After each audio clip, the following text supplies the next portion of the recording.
Welcome back to another episode of What Gets Captured on Film. I am your host. My name is Dylan Paulson, and this is episode 3. So if you are a returning listener, thanks for joining. And if you are new here, let me just give a quick spiel about what the show is and how it came to be. I am a movie lover and I love keeping up with news, and the show has definitely been helping me do that over the past few weeks. And I wanted to have some sort of output that allowed me to keep up with the news and keep my thoughts fresh about the new movies I was excited for. And I wanted to have something for people like me to go to if they wanted to learn something or know what was going on in the news that week or something like that. So hopefully, if you are new here, you'll stick around and you can find something educational about the show or entertaining or something along those lines. So again, this is What Gets Captured on Film. My name is Dylan Paulson. This is episode 3. I'm going to be covering the news from October 13th to October 19th, 2021. So let's just get into a few surface level, top of the 30,000 feet up type stories before we get into the biggest news stories of the week. So the first thing was that Michael Caine was on a podcast earlier this week and said that he was going to be retiring after this next film that he's starring in comes out. And then he goes to Twitter later and says that he's not retiring. So that's pretty much the whole story there. Michael Caine claimed that roles were not coming in for him, and then he went to Twitter and said that no, he's not retiring. So that's pretty much all there is to say about that. Halloween Kills opened last weekend to $50.4 million box office, despite having a launch on Peacock streaming service and in theaters, which $50.4 million is rather impressive for that. That surprised me, but there was a lot of press around this movie. And from some reviews that I read earlier today and yesterday while compiling the news, people really seem to be taken to this movie. So good for the Halloween fans. Okay, next up, Ryan Reynolds is going to take a break from acting after wrapping on Spirited, which is a Christmas-themed movie that also stars, it's a Christmas-themed musical, I believe, also stars Will Ferrell and Octavia Spencer, directed by Sean Anders and John Morris, who are, of course, known for slapstick comedies like Sex Drive, Horrible Bosses 2, That's My Boy. They have their own little production studio, and they make slapstick comedies like that. It's not little. I mean, those movies are big. But Ryan Reynolds going to take a little hiatus. I don't think there's anything wrong with that. Everyone needs to get the priorities in check. And if you're not a musical person, filming a musical movie is certainly a huge undertaking. So, yeah. But I think the hidden story that people aren't reporting on is that the production around this is wrapped. So that movie, I believe it's going to be coming out Christmas next year. So Christmas season 2022. But even though it's a ways out, especially with the musical, there's a whole lot of editing and post-production to do. So, so that is coming. The Hollywood Reporter tried to amalgamate a list of potential Oscar-nominated movies for this year. This was like their way of saying, hey, this is what our editors think, or maybe what one editor thinks are the top Oscar-nominated movies for for this year. But it wasn't even... The reason that I want to bring this up is just because this conversation gets so tired, and it gets so tired so quickly, because a lot of the movies that are being brought up, especially in this article from the Hollywood Reporter, have not even been released yet. So what is the point of even having this type of conversation? I think people are just in a lull with movies, and we're waiting for Dune and the for the Christmas season, holiday season, excuse me, to come around. And people are just like, well, what do we have? Let's, look at what we have, which is fine, but don't put movies that haven't come out on a list of potential Oscar nominated movies. We don't even know what those movies could be like. The only thing that we've seen from that movie is press that has been specifically designed to make the project look good. But, we could also, look at some of the people attached, who's the writer, who's the director, what studio is it coming from, who's in it, and we could potentially give, I see where the Hollywood Reporter is going with this, but I just think that type of conversation gets really tired really quickly because of conversations like that, articles like that really just don't need to happen. Yeah, that's my soapbox. All right, let's move on. So IATSE, the theater, the artists union, for the shortest possible way to say that. IATSE strike has been averted with the AMPTP, which is the film producers, not necessarily production companies union. So production companies such as the Big Five, 20th Century Fox, Warner Brothers, Paramount, NBC Universal, yada yada, were in negotiations with the artists union contract, which is like over 100,000 artists, and anyone that you see working in film in a professional setting is in the IATSE. And the strike has been completely averted, and it for a while looked like that it might have gone down the path that there would be a strike, which would be the first strike in the IATSE's existence, but that just did not happen. And this is what I said in the first episode of this show. I said that it probably wasn't going to happen because Hollywood was shut down for a few months last summer due to COVID, and the industry still hasn't recovered from that, and production is still there's so much financial strain on production still and production companies because of COVID. I highly doubt that anyone wanted to go on strike. But sorry, I put this in my notes. I didn't even read it. Here's a quote from Matthew Loeb, who's the president of the IATSE union.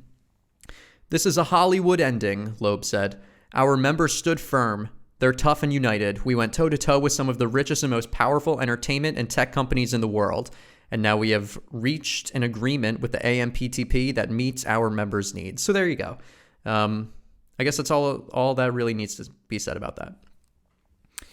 And next, and the last news story before I want to get into what I have been watching this week, is that Redbox, it has a new streaming service. I think it's just called Redbox Streaming. And they are going to have an IPO later this month. So if you want to, or have any desire to make a quick buck off Redbox, go for it.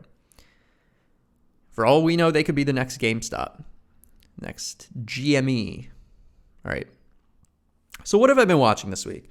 Well, I watched 2 movies, and I'll just go in the order that they're listed here. They're in no particular order. I watched The Guilty, which is the Antoine Fuqua directed drama starring Jake Gyllenhaal.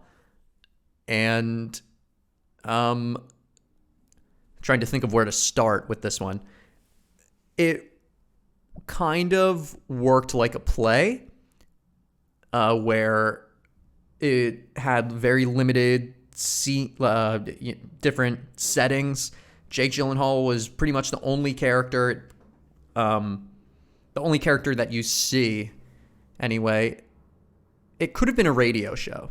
I'm trying to, I'm like, walking on eggshells around this movie. I've seen some people online defend it. It's written really well. I will say that. The way that things progress throughout the movie is completely well written, is all I want to say without spoiling too much. It's a really good movie. It caught me off guard. And a lot of critics have been a little critical of the movie. And to be honest, I kind of see it, because I think the movie, even though it's very short, could have been probably 10 minutes shorter just in that last little bit. I don't want to spoil it, so I'm gonna try and use words that step around the ending a little bit. But Jake Gyllenhaal's character comes to some sort of realization, self-actualization type moment that I don't think needed to be in the movie at all. But that obviously changes the whole purpose of the movie. That changes the theme. That changes why people even wanted to make it. They wanted to make it because they were saying something. And that thing that was said within the last 10 minutes of the movie. And it made the movie slightly less enjoyable to me, where I didn't think that what needed to be said at the end and the entire rest of the movie connected one-to-one. I don't think that they did. But aside from that, the whole lead up to the end of the movie, and even the end was fine. What the whole lead up to that, the whole movie, 90% of the movie was thrilling, very good. Well, and tough to direct a movie like that. And I think Antoine Fuqua did a great job, but he, Training Day, great movie. He knows what he's doing. And Jake Gyllenhaal did a great job. A couple weird acting choices, but like just little tiny things that took me out of it every once in a while. And I'm like, Jake Gyllenhaal is one of the best working actors in Hollywood today. Like, what is he doing? So that made me think, maybe it was a poor directorial choice. Like, why did they use that take for something? I can't even think of something off the top of my head. But just things when I'm watching that I'm just like, oh, that was a weird line delivery. But also, he's the only person in the whole movie, so that we see anyway. So more or less. So it's like maybe I should be a little less hard on Jake Gyllenhaal. But either way, it's on Netflix right now. So and it came out maybe 2 weeks ago. If you're interested, I would watch it. I would watch it again. Yeah, I highly recommend it. The Guilty is what it's called, starring Jake Gyllenhaal. And the other movie I watched this week was Marriage Story. I watched it last night with my girlfriend, and I could go off about this movie. It is such a high quality movie, written and directed by Noah Baumbach, starring Adam Driver, Scarlett Johansson, Laura Dern, and Ray Liotta is in it for a little while. He has sort of like an extended cameo, but his character is, you feel the presence of his character throughout some scenes of the movie. The movie is incredibly well written and directed. And this is Noah Baumbach's Baumbach. This is his best film by a huge margin. I haven't seen everything that he's done, but this is incredible. The writing is delicate and intimate between the two characters. The way scenes play out is incredibly detail oriented. The movie almost feels like a thriller, some sort of investigative thriller through the lens of a divorce couple. It's heartbreaking, and I highly recommend it. This is the type of movie that I want to see out of every, I could go off about this movie for days and days.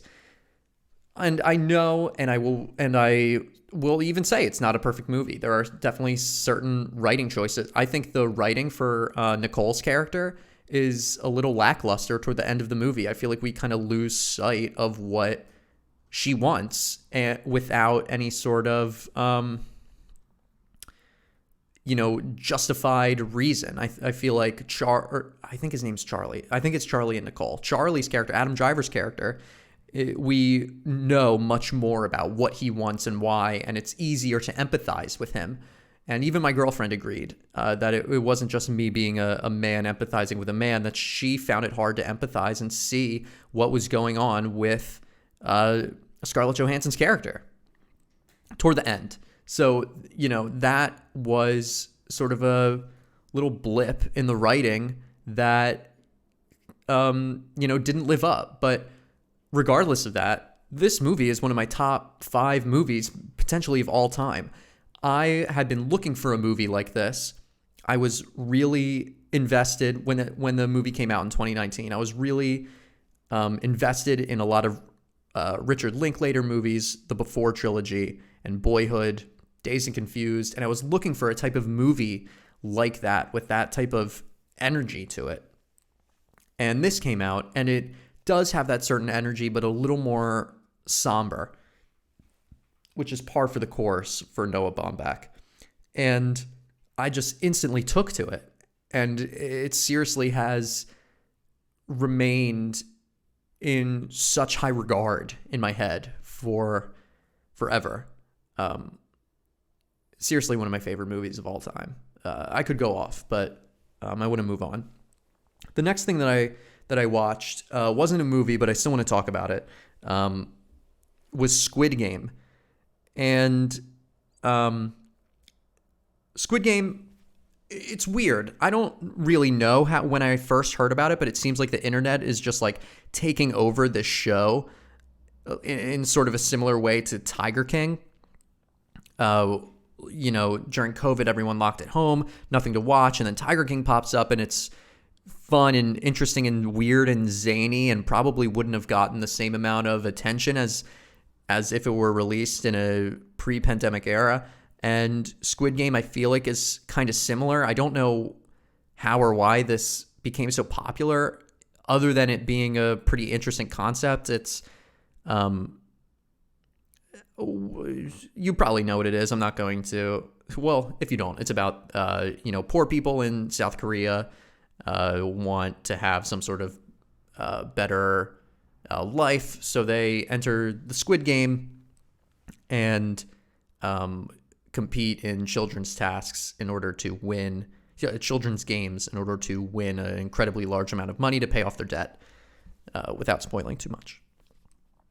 And the show, first of all, I think the second episode is poor. I think it's slow, and I don't think that anything that really happens pays off, other than some foreshadowing that was kind of lazy, to be honest.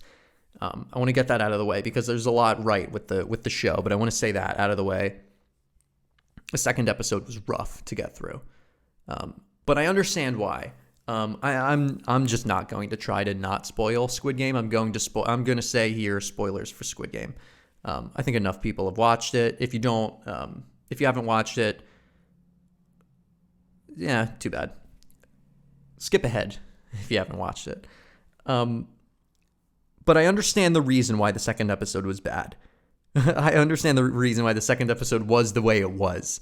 Some people might have loved it, but the characters voted at the end of the first episode. The characters voted to go home, and that makes perfect sense, because if you have the characters, go to the Squid Game without knowing what it is, and then they're locked in the games and they can't get out, it's kind of a weird thought process of, well, they never had the opportunity to leave. I feel bad for these characters.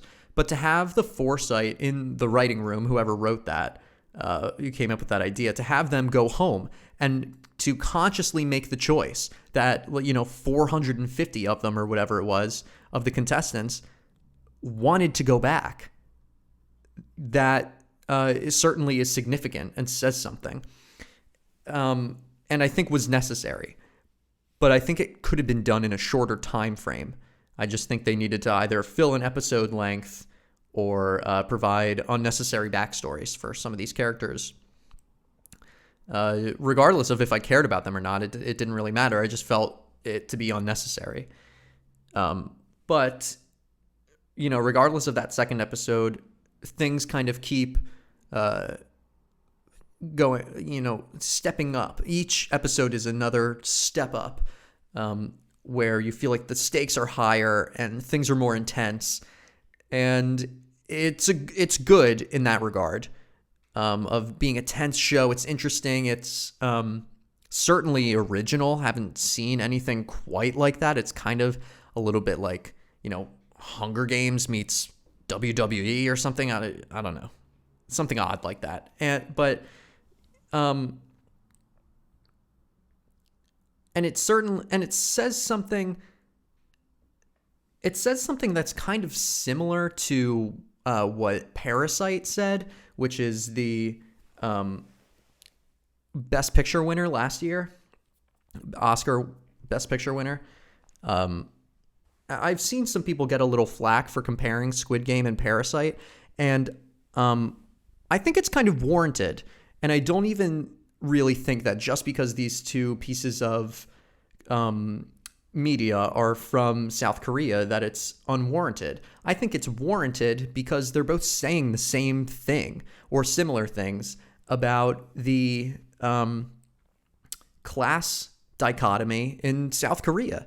Because ultimately, at the end of Parasite, the father is still locked in the basement, and the son is saying, I'll get to you eventually. I'll get out of the slums, and I'll get enough money, and I'll buy the house, and I'll get you out. But then the movie cuts back to the son, almost as if to say, it can't happen.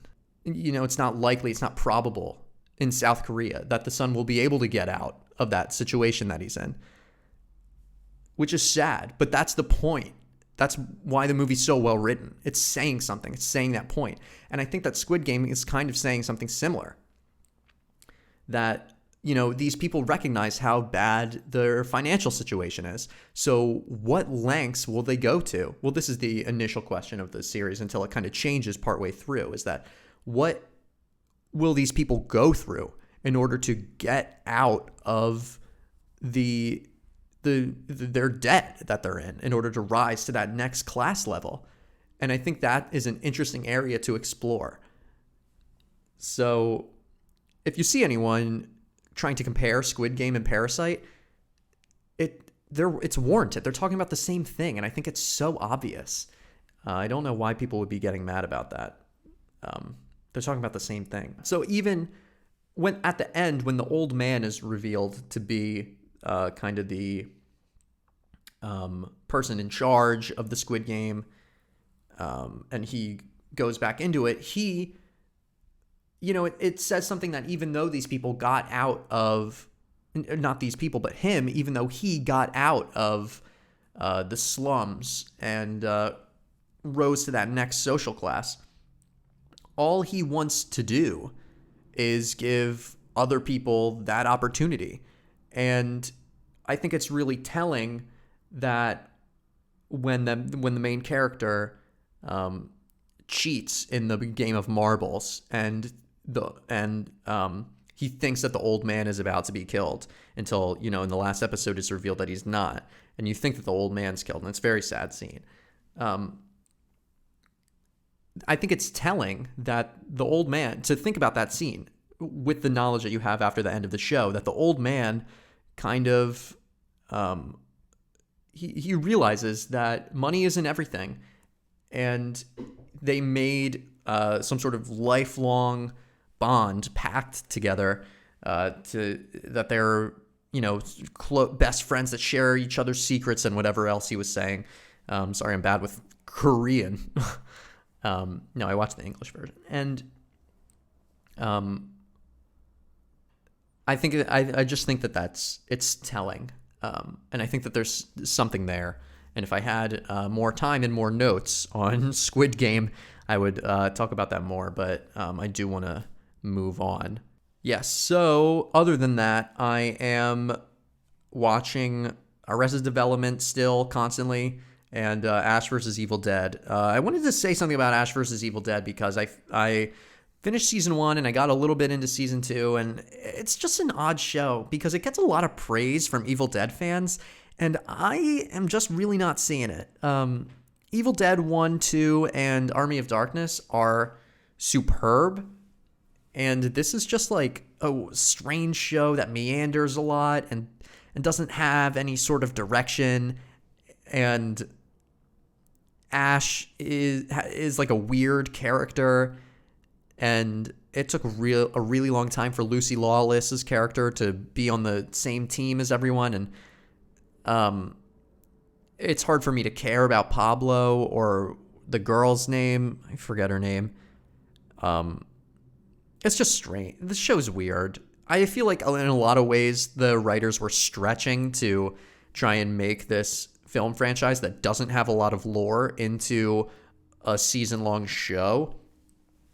And I wish that the show had been produced in the era of TV that we have now, where you can just make, one season that's 5 episodes instead of 10 episodes, whatever they were contractually obligated to deliver, because the end of season 1 of Ash vs. Evil Dead, the last 3 episodes, are great when they go back to the cabin and there's so much there that is classic Evil Dead. But it took a long time to get there. And I'm hoping that I'm in a lull with season 2. I'm halfway through season 2 right now. And I hope that it gets back to that level of quality, because that was good. And I'm hoping to get back there. It's just a shame that we have to get through this slog of meandering in order to get there. Okay, that's enough of what I watched. And that's definitely enough of TV shows. This is a movie show, people. What gets captured on film, not what gets captured on syndicated television with loads of advertisements. All right, let's talk about the biggest news stories this week. Number 1, lots of Batman news this week. DC FanDome offered a new trailer for the upcoming The Batman, starring Robert Pattinson as the Caped Crusader. The film has a few big names attached to it as well, such as Jeffrey Wright as Jim Gordon, Andy Serkis as Alfred Pennyworth, Colin Farrell as Oswald Cobblepot, Paul Dano as Edward Nashton, Zoe Kravitz as Selena Kyle, and John Turturro as Carmine Falcone. The film is directed by Matt Reeves, who is known for directing 2008's Cloverfield and the recent Planet of the Apes trilogy. The Batman is written by Reeves and Peter Craig, who is known for screenplays for The Town, Bad Boys for Life, and Top Gun Maverick. The Batman has undergone many delays amid frustrations due to COVID-19 and is set to be released March 25th, 2022. The other piece of Batman news also comes from DC's FanDome. In the trailer for The Flash, Ezra Miller's character meets and briefly talks to what is supposed to be Michael Keaton's Batman from the 1989 and 1992 movies Batman and Batman Returns, according to media coverage of the movie's production. The Flash is written by Andy Muschietti, acclaimed director for the recent It and It Chapter 2. The film is set to be released November 4th, 2022, and according to its trailer, is still in production. Okay, so I love Batman. Little backstory about me. I love Batman. I love them all. I love every Batman movie. I'll watch any of them any day of the week, including the ones that some people don't like the Batman Forever and Batman and Robin. I seriously will watch them any day of the week. I love them. Love Batman. So, I watched the trailer for the Batman, the Robert Pattinson one, and wasn't excited at all. It's only a trailer, so all we can do is kind of, predict and see what they give us. But this seems like a total cash-in on Batman being some sort of dark and gritty superhero. And it seems like it's trying to go back to what was so great about the Nolan trilogy. And I just don't want that. Because the Nolan trilogy is so good, I don't think that they can ever come close to it. So, I don't know. I'm kind of up in the air on it. Robert Pattinson, the voice is weird. His voice sounds exactly like Christian Bale.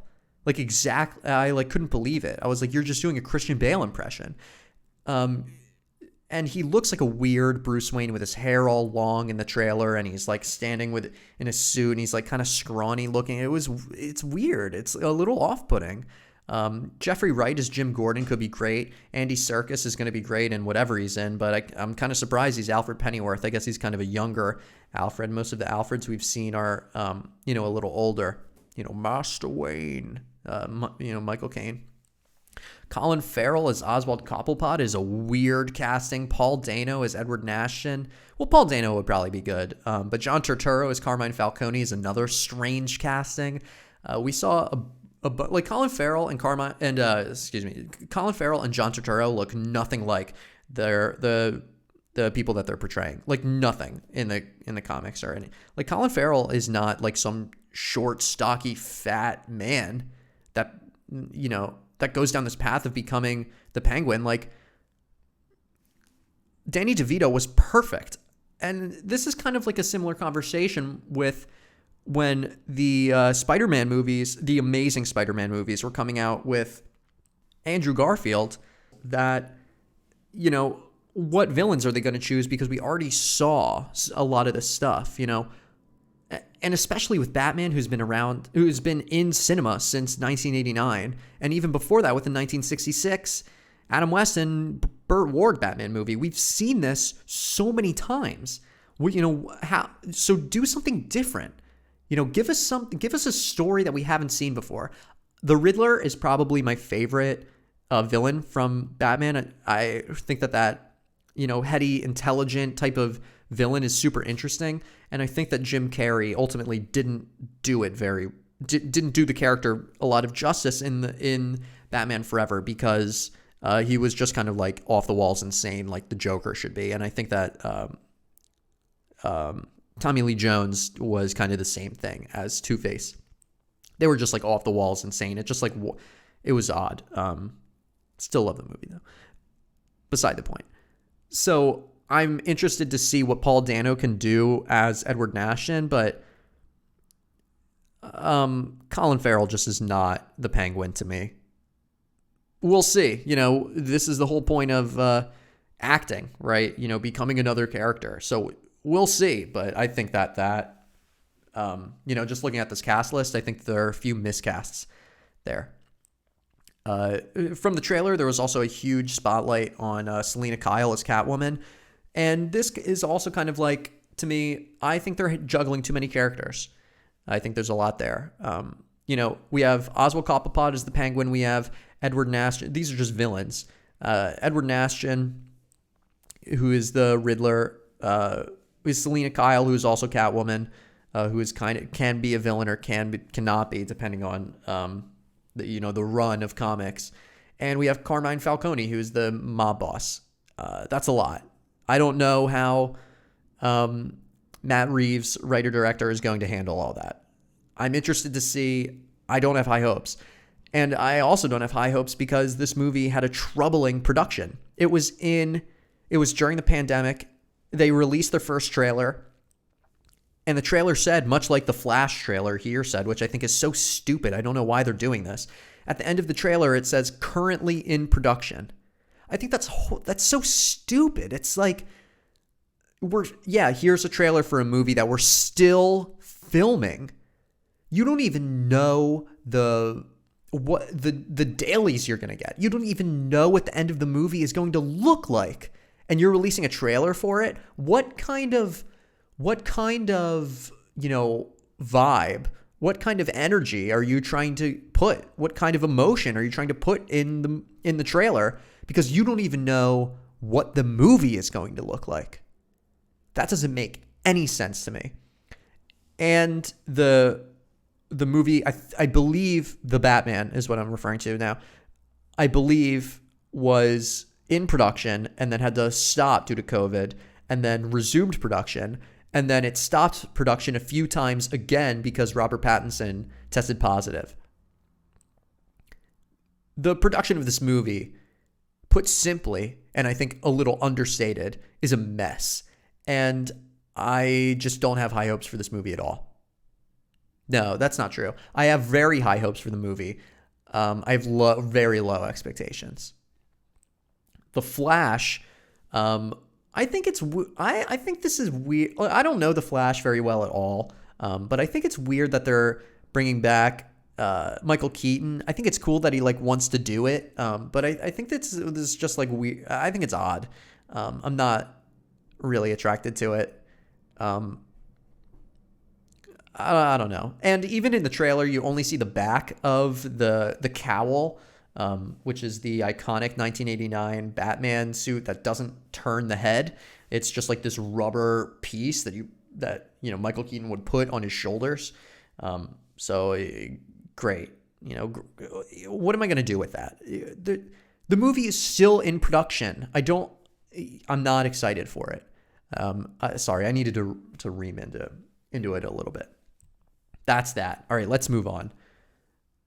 Number 2. Last week, I discussed the upcoming George Clooney-directed Amazon Prime exclusive The Tender Bar, and this week there is more to talk about. A trailer released on Thursday through Amazon Prime's official YouTube channel and gives a small look into the world of this coming-of-age story. The Tender Bar is based off of J.R. Moringer's 2005 memoir of the same name. It stars Ben Affleck and is set to release on January 7th. So I'm going to pause right here, watch a trailer, and I will be right back. Okay, I'm back. And real quick, right before I talk about The Tender Bar, seeing Ben Affleck in that trailer brought back to me that in The Flash, which I just talked about, Ben Affleck's Batman is also going to appear. So, whatever, I don't care. Okay, so about The Tender Bar. I think the trailer's, I am hesitating to say that it is showing too much, but I don't know how long the movie's going to be, and I don't really get a feel for where it's going. So I guess it showed exactly what it needed to. This doesn't feel like a George Clooney directed movie. Most of the films that he's chosen to do have been some sort of political backing behind it, without, I don't know, overgeneralizing, but that's what Good Night and Good Luck was. Certainly. Ben Affleck is a strange actor to me. The movie takes place in Boston, I'm pretty sure, so his Boston accent, can come through. I'm always kind of conflicted on whether or not I actually like him as an actor, so we'll see. I mean, he was great. The movie that I always go back to of do I like Ben Affleck, do I not, is Gone Girl, and the personality of Ben Affleck, as I know as a celebrity, just totally erodes. And he gives a superb performance in Gone Girl. So I don't think there's much to worry about that. I thought it was cool that Christopher Lloyd was in it. I don't see him in a lot of stuff. It's cool. I like the energy that this movie's putting out. It seems like a really intimate, coming of age movie. I hope it's good. I really do hope it's good because all great writing. I don't know if George Clooney directed this. Let me look it up real quick, actually. Oh, no, it's based on a memoir. But all good writing comes from a place of your own emotions. So if George Clooney felt some sort of tie to these characters or these people in real life and wanted, and if you can feel that with your son or your father and put that into the movie in sort of a very intimate way that's very, exposing of yourself, where you can relate to the characters and a lot of your emotions wind up on screen and it feels very real. And so that's where good writing comes from. But and I feel that from the movie. It feels intimate. Hope it is. That's all I can say about that. That's the trailer. Okay, moving on.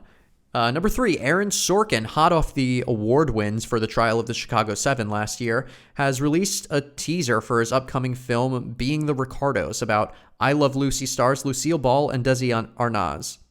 The teaser, released through Amazon's official YouTube channel, showcases a small hint of what the movie could show. I wrote this before I saw the teaser, so yeah. Being the Ricardos stars Nicole Kidman as Lucille Ball, Javier Bardem as Desi Arnaz, and also stars J.K. Simmons, Tony Hale, Nina Ariadna, Alia Shawkat, and others. The film is set to have a limited release on December 10th and stream on Amazon Prime on December 21st, 2021. Before I even watched the teaser, those dates are awesome. This movie really shows, that to me tells me that this movie is going for it. And Aaron Sorkin, Trial of the Chicago 7 was a tight movie last year.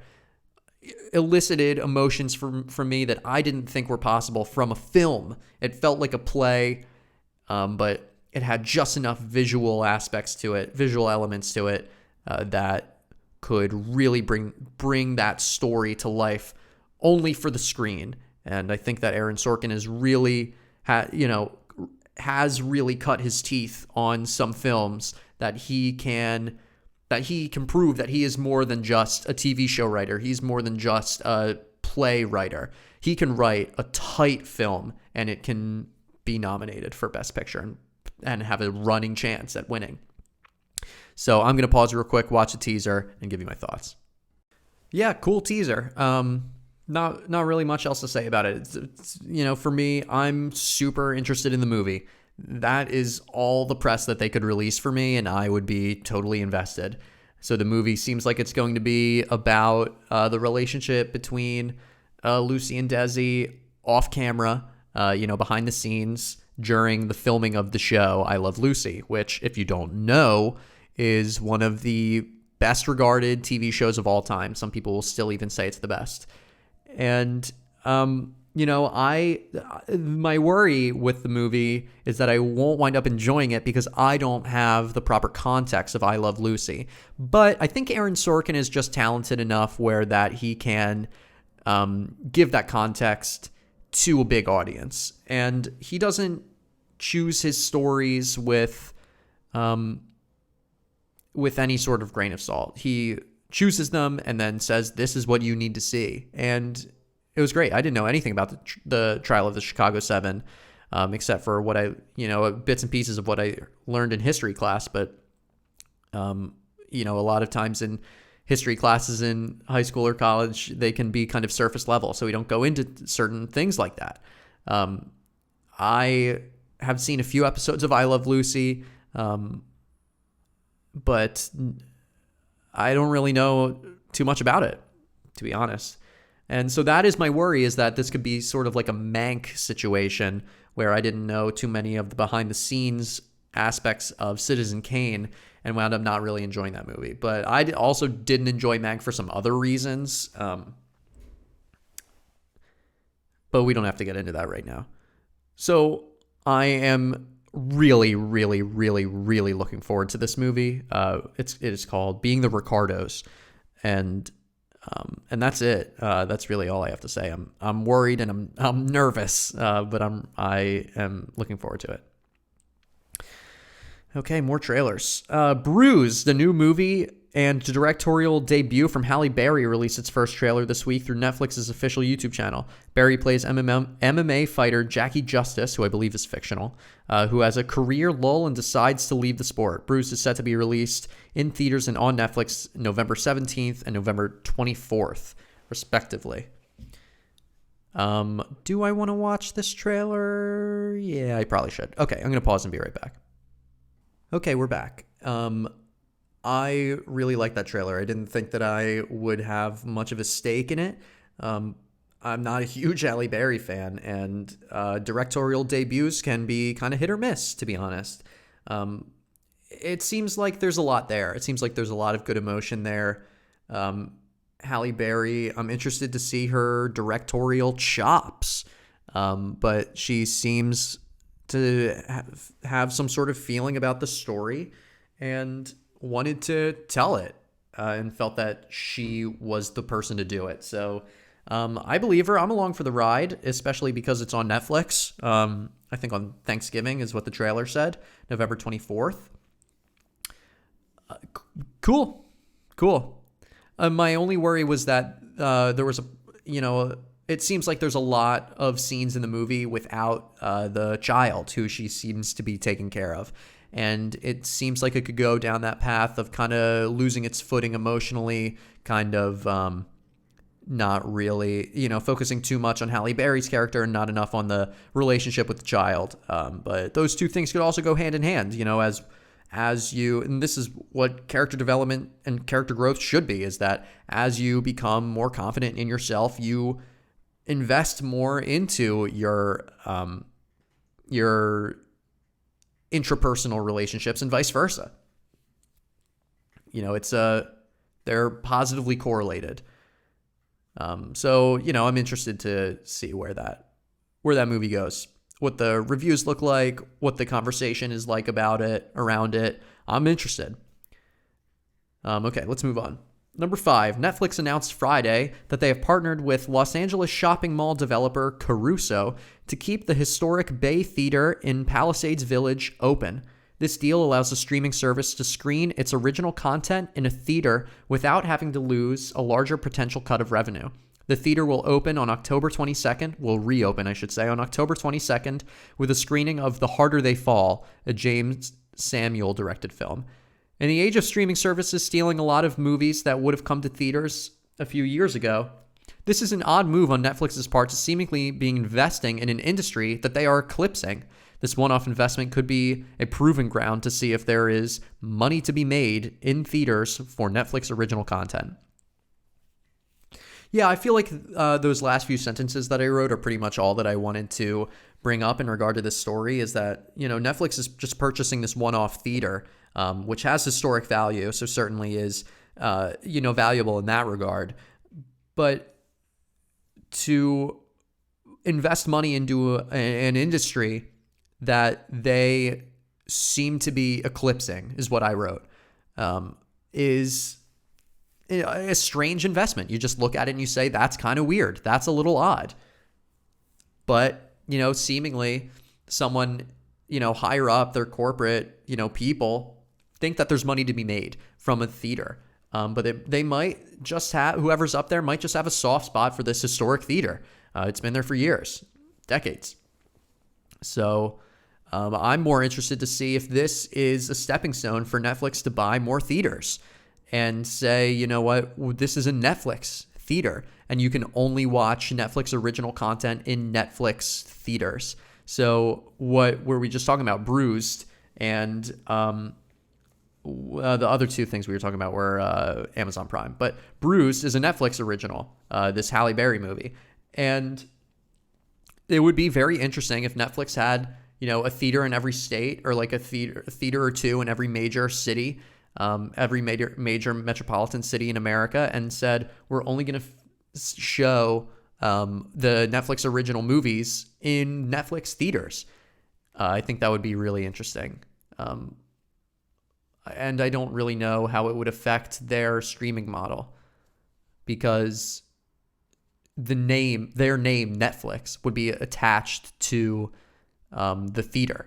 You're going to a Netflix theater to see a movie that you could watch on your streaming service. But it's also just giving consumers the option to go to the theater, and it's giving them more of a revenue stream, because otherwise, they're getting that subscription service money regardless. The trade-off is you are paying to see the movie and potentially buying snacks or whatever, which is obviously a lot of money. Theaters, make bread off that. But that's potential money that they have left on the table if they don't release that movie in theaters. And I guess to have an initial investment in one theater certainly is a smart investment if they are looking to go down the path of, does this work? Is enough money garnered from, watching, bringing in people to see Netflix original content in a Netflix theater? Is that enough to warrant opening our own chain of theaters? I think that it will be. I think that Netflix is going to go down this path. That is my personal opinion, but that is my take on this situation. Netflix is going to go down that path, is what I'm going to say. I would put money on it, but I wouldn't invest in Netflix. That's beside the point. All right, last thing. Not much to talk about on this last one, but I just wanted to bring it up. Number 6, Mayor Pete, the original Netflix. Excuse me. Sorry, let me just start that over. Mayor Pete, the Amazon original documentary from Jesse Moss about Pete Buttigieg's successful political career thus far, has a trailer released through Amazon's official YouTube page. The doc is set to be released on Amazon Prime November 12th. I just paused like 3 or 4 times to watch a few trailers. I'm not going to watch the trailer for this one. I forgot. So, just a little insight into my personal life, a little peek behind the curtains. I write the news on Monday after work. I have a day job, which I commute to on Tuesdays, the same day that I film the podcast. I don't have a lot of time during the day on Tuesday because I am working and to watch these trailers. And sometimes I forget what the big news stories are. Toward the latter half of the day on Tuesday, I'll write the rest of the news, whatever broke on Tuesday. And then when I get home from work on Tuesday night, I'll film the show, or record the show, excuse me. So that's why I kind of have to pause if I don't watch the trailer during the week, which is what I did with the Batman and the Flash, because I was interested. I will usually just pause the recording and just go watch the thing. But I didn't do that this time because, to be honest, I'm really not that interested. Maybe I'll update next week if I wind up watching the trailer, but to be honest, I probably won't. We'll see. Probably not. Okay, wrap up. This is a bunch of news. This is the news that doesn't warrant a full headline or a full news story or a full talking point from me, full discussion. This is news that is usually just like, oh, this actor joined this movie has a different release date. That's usually all this news winds up usually being, but I want to talk about it, or at least want to say the names of the thing. Okay, here we go. Other than the Batman and the Flash, DC FanDome has also has information about Peacemaker, Aquaman and the Lost Kingdom, Black Adam, Shazam! Fury of the Gods, Batgirl, Blue Beetle, and Wonder Woman 3. Ben Ripley, writer of Source Code, teams with Studio Canal and The Picture Company to write a ticking clock thriller called Eurostar. M. Night Shyamalan's next movie gets a new release weekend of February 3rd, 2023, and the title is revealed to be Knock at the Cabin. Upcoming Studio Ghibli film Earwig and the Witch, directed by Goro Miyazaki, son of Hayao Miyazaki, is to be released in all markets outside the US and Japan through Netflix on November 18th. If you're interested in that, I suggest getting a VPN. I am not sponsored, but please give me your money, NordVPN. A Quiet Place star, Millicent Simmons, will play Helen Keller across Marvelous Mrs. Maisel's Rachel Brosnahan in Helen and Teacher, about Keller's relationship with Anne Sullivan. Finland selects Compartment Number 6 for their Oscar submission. Michael Matthews is attached to direct Disney's upcoming Merlin. Doctor Strange in the Multiverse of Madness has a new release date, May 6, 2022. Thor: Love and Thunder is to be released July 8th, 2022.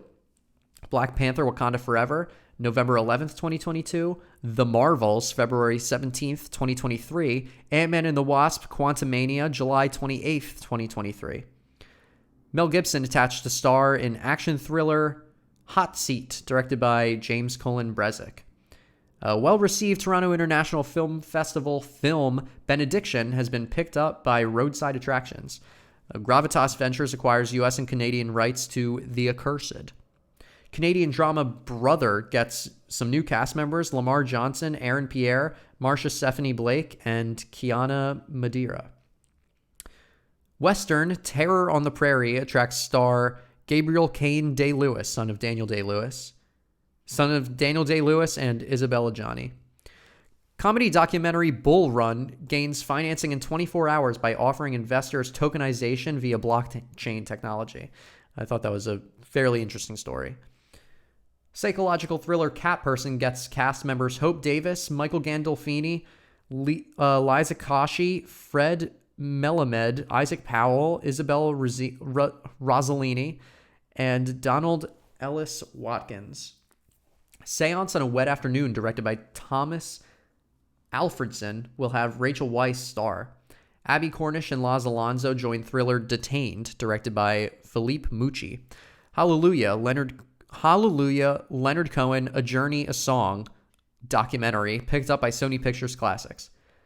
Netflix thriller Reptile rounds out its cast with Mike Banusky, Thad Luckenbill, Sky Ferreira, James Devote, Michael Beasley, and they all join the cast of Benicio del Toro, Justin Timberlake, Alicia Silverstone, Michael Pitt, Otto Esando, that's a good name, Francis Fisher, Eric Bogosian, Dominic Lombardozzi, Carl Glussman, Matilda Lutz, Owen Teague, and Catherine Dyer.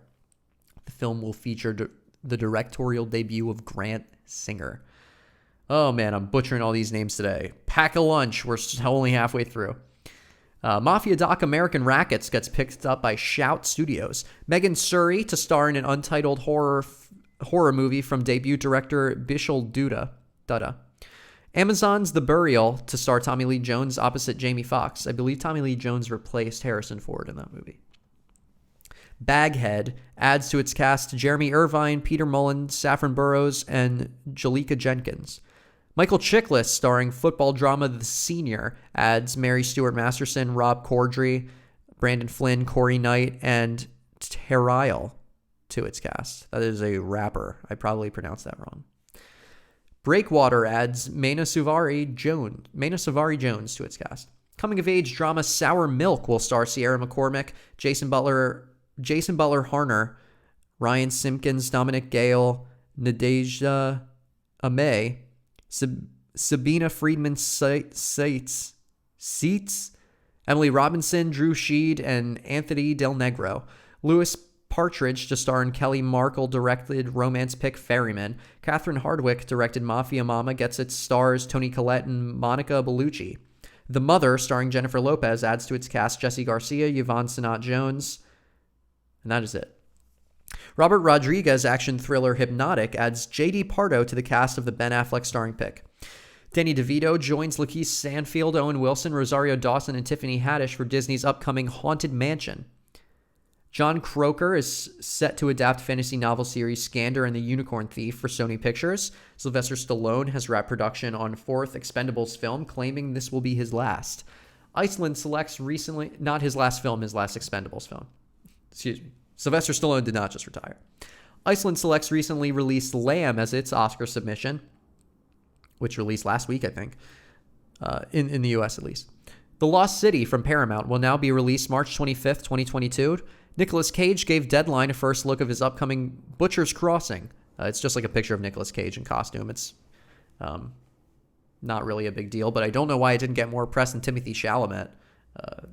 It clearly goes to show like what the media will present because Timothée Chalamet is hot right now and people don't want to click on pictures of Nicolas Cage, so only Deadline reported it. Didn't see it anywhere else. So whatever. But they got a click from me. Uglies adds Keith Powers, Brianne Ju, and Chase Stokes to join Joey King. Casey Affleck, Beau Bridges, and Zooey Deschanel have been cast in Bill Pollad's musical drama Dreamin' Wild.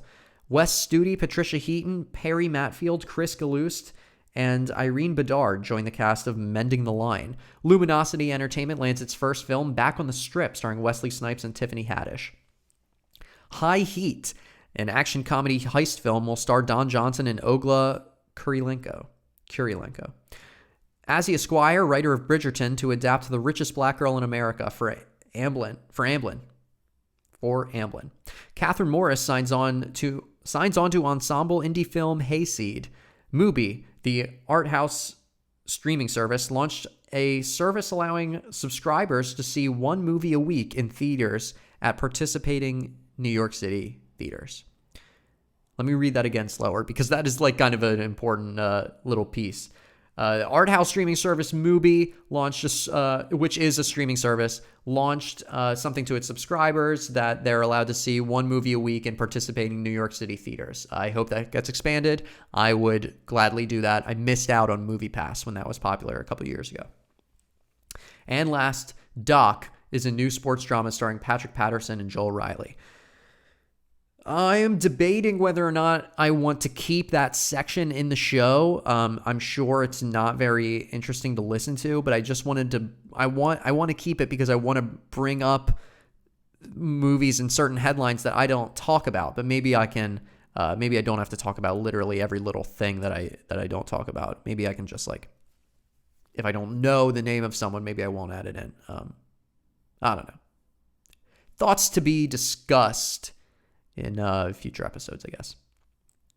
Okay, let's get into what is new this weekend. What's coming out this weekend in theaters, according to IMDb? Well, the biggest movie this week is Dune, a feature adaptation of Frank Herbert's science fiction novel about the son of a noble family entrusted with the protection of the most valuable asset and most vital element in the galaxy.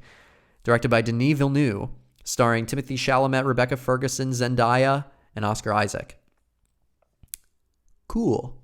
Next is The French Dispatch, a love letter to journalists set in an outpost of an American newspaper in a fictional 20th century French city that brings to life a collection of stories published in the French Dispatch magazine. Directed by Wes Anderson, starring Léa Seydoux, Timothée Chalamet, Christoph Waltz, and I always forget how to pronounce this woman's name. Saoirse Ronan. I'll read the rest of these and then I'll say what I think. Ron's Gone Wrong, the story of Barney, an awkward middle schooler, and Ron, his new walking, talking, digitally connected device. Ron's malfunctions set against the backdrop of the social media age launched them on a journey to learn about true friendship. Someone needed to put a comma in there. That is directed by Sarah Smith, Jean-Philippe Vine, Jean-Philippe, that's a Hell's Kitchen reference, and Octavio E. Rodriguez, starring Jack Dylan Grazer, Zach Galifianakis, Ed Helms, and Olivia Colman. Broadcast Signal Intrusion. In the late 90s, a video archivist unearths a series of sinister pirate broadcasts and becomes obsessed with uncovering the dark conspiracy behind them. Directed by Jacob Gentry, starring Harry Shum Jr., Kelly Mack, Chris Sullivan, Anthony E. Cabral. Warning. That's the name of the movie. There's no warning here. The meaning of life explored through multiple interconnected lives set in the near future. Directed by Agata Alexander, starring Thomas Jane, Tomas Cott, Tony Garm, and Rupert Everett. That might be a foreign film. I'm not sure. Okay, so what am I thinking here? I'm not going to watch Dune, at least not this week. If I see it, I'm going to go see it with a few friends of mine. I tried reading the book. It just was not interesting. Sci-fi books are hard for me to read as it is, but that book was tough. So to be honest, I don't really know what the whole big hype of this movie is, other than it's directed by Denis Villeneuve. And he did a great adaptation. Not adaptation. He did a great sequel with Blade Runner 2049. And if memory serves, his first movie, Arrival, was really good. Loved Arrival. But I wish he would do a new IP. To be honest, I don't really care. Are people really reading Dune? Are people like really excited about this movie? It was adapted by David Lynch, one of the best directors of all time. I haven't seen it, and I truly have no idea what people think of that movie or how faithful it is to the book. Like, this is my question. Are people really reading the book Dune and interested in this movie? I tried reading the book Dune to get interested in the movie, and I was not. That book totally fell flat. I read like 100 pages in, and I just couldn't get it. 100 out of 500, that's 20%. I could not do it. It was boring. I didn't connect with any characters. And sci-fi is just generally kind of hard to read. So, yeah. No, if I see anything this weekend, and I hope that I do, it would be The French Dispatch. I love Wes Anderson. I haven't seen everything he's done. I wouldn't consider myself a Wes Anderson like geek or nerd or whatever, but I'm certainly a fan of his movies, and the trailer for The French Dispatch looks great. So if anything, I want to watch it. I love going into a theater, watching a Wes Anderson movie, having a few laughs, and immediately going on IMDb because there are 1,000 people that I was like, wait, who is that? And it's like Adrian Brody, who I haven't seen in years, or things like that. And I love seeing Bill Murray pop up in all of his movies. I love seeing Edward Norton. The cast is huge, and I'm really excited for it. So if anything, I'll see that this weekend. So that is the show. That's literally it. That's all I have for you this week. My name is Dylan. This is What Gets Captured on Film, episode 3. The show goes live on Wednesdays on Spotify, Google Podcasts, Apple Podcasts, and YouTube. But the YouTube show goes live Wednesdays at noon because I need time to render the video. This is all done in a very quick turnaround. So if you're listening to this on Wednesday morning, I recorded this last night. Isn't that cool?